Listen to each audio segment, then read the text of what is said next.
K Shivakumar ಅವರು 40 ಜನ ಶಾಸಕರ ಜೊತೆ ಮಾಡಿದ್ದಾರೆ. ಇದು ಒಂಥರ ಮುಗಿಯದ ಕತೆ. ನಾ ಕೊಡೆ ನಾ ಬಿಡೆ. ದಿನನಿತ್ಯ ಇಲ್ಲಿನ ನಾನು ನೋಡ್ತೀನಲ್ಲ, ಕಾಂಗ್ರೆಸ್ MLAಗಳ ಪಾಡು ಒಂಥರ ಅಧ್ವಾನ ಆಗೋಟಿದೆ. ಸಿದ್ದರಾಮಯ್ಯನ ಮಾತಾಡ್ಸ್ತಾರೆ DK ಕೋಪ, DK ಮಾತಾಡ್ಸ್ತಾರೆ ಸಿದ್ದರಾಮಯ್ಯ.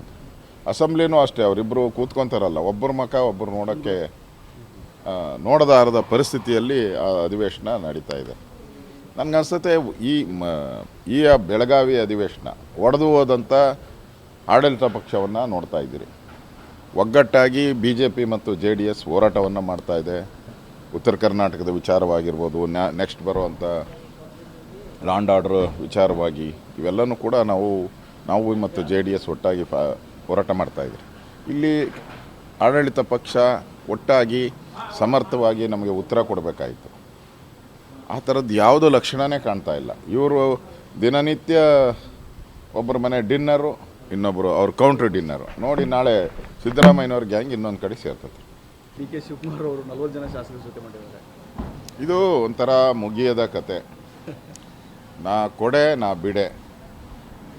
ದಿನನಿತ್ಯ ಇಲ್ಲಿನ ನಾನು ನೋಡ್ತೀನಲ್ಲ, ಕಾಂಗ್ರೆಸ್ MLAಗಳ ಪಾಡು ಒಂಥರ ಅಧ್ವಾನ ಆಗೋಟಿದೆ. ಸಿದ್ದರಾಮಯ್ಯನ ಮಾತಾಡ್ಸ್ತಾರೆ DK ಕೋಪ, DK ಮಾತಾಡ್ಸ್ತಾರೆ ಸಿದ್ದರಾಮಯ್ಯ.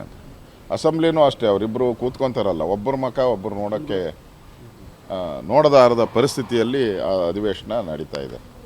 ನನಗನ್ಸುತ್ತೆ ಈ ಬೆಳಗಾವಿ ಅಧಿವೇಶನ ಒಡೆದು ಹೋದಂಥ ಆಡಳಿತ ಪಕ್ಷವನ್ನು ನೋಡ್ತಾ ಇದ್ದೀರಿ. ಒಗ್ಗಟ್ಟಾಗಿ BJP ಮತ್ತು JDS ಹೋರಾಟವನ್ನು ಮಾಡ್ತಾ ಇದೆ. ಉತ್ತರ ಕರ್ನಾಟಕದ ವಿಚಾರವಾಗಿರ್ಬೋದು, ನೆಕ್ಸ್ಟ್ ಬರುವಂಥ ಲಾಂಡ್ ಆರ್ಡರ್ ವಿಚಾರವಾಗಿ, ಇವೆಲ್ಲನೂ ಕೂಡ ನಾವು ಮತ್ತು JDS ಒಟ್ಟಾಗಿ ಹೋರಾಟ ಮಾಡ್ತಾಯಿದ್ದೀರಿ. ಇಲ್ಲಿ ಆಡಳಿತ ಪಕ್ಷ ಒಟ್ಟಾಗಿ ಸಮರ್ಥವಾಗಿ ನಮಗೆ ಉತ್ತರ ಕೊಡಬೇಕಾಯಿತು. ಆ ಥರದ್ದು ಯಾವುದೂ ಲಕ್ಷಣವೇ ಕಾಣ್ತಾ ಇಲ್ಲ. ಇವರು ದಿನನಿತ್ಯ ಒಬ್ಬರ ಮನೆ ಡಿನ್ನರು, ಇನ್ನೊಬ್ಬರು ಅವ್ರ ಕೌಂಟ್ರ್ ಡಿನ್ನರು ನೋಡಿ. ನಾಳೆ ಸಿದ್ದರಾಮಯ್ಯನವ್ರ ಗ್ಯಾಂಗ್ ಇನ್ನೊಂದು ಕಡೆ ಸೇರ್ತದೆ. ಈಗ ಅವ್ರ ಮಕ್ಕಳು ಇಳಿದ್ಬಿಟ್ಟಿದ್ದಾರೆ ಫೀಲ್ಡ್ಗೆ. ಸಿದ್ದರಾಮಯ್ಯ ಮಗ ಹೇಳಿದಾನೆ, ನಮ್ಮಪ್ಪನೇ ಅವ್ರು ಹೇಳೋದು, ನಮ್ಮಪ್ಪನೇ 5 ವರ್ಷ ಮುಖ್ಯಮಂತ್ರಿ. ಆ ಜಮೀರ್ ಅಹಮದ್ ದೊಡ್ಡದಾಗಿ ಹೇಳ್ತಾನೆ, ಅಂಥ ತಾಕತ್ತು ಅಂಥ ಗಂಡು ಯಾರವರೇ ಚೇಂಜ್ ಮಾಡೋಕ್ಕೆ, ಎಲ್ಲಿ ಕಾಂಗ್ರೆಸ್ಸಲ್ಲಿ ಯಾರವರೇ ಅಂತ ಗಂಡು ಅಂತ ಅವ್ರು ಸವಾಲಾಗ್ತಾವ್ರೆ.